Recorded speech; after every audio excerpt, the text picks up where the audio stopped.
সব মন খারাপ, সমস্ত খারাপ লাগা সবকিছু দূরে সরিয়ে রেখে নতুন সকালের সাথে নতুন করে আমার দিনটাও শুরু করলাম।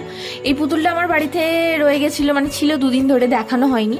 অ্যাকচুয়ালি এটা 2 in 1 কাজ করবে, মানে পুতুল হিসেবেও রাখা যাবে, তার সাথে এটাকে আমরা বোকাবার হিসেবে ব্যবহার করতে পারি। এই যে পিছনে আমি 20 টাকার কয়েনগুলো দুটো ঢুকিয়ে দিলাম।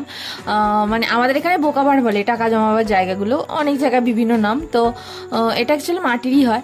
আর আমি শুধু টাকা রাখিনি, তার সাথে এই চিটটাও রাখলাম, মানে কতদিনের পরে আমি টাকাটা, মানে কৌটোটা ভর্তি করতে পারি সেটা দেখার জন্য। এবারে বর্ষাতে মানে গাছপালাগুলো একদম প্রচুর ডালপালা মেলে ধরেছে, আর মনু এদিকে বলছে রোজ দিন আমাকে যে ডাল কাট ডাল কাট।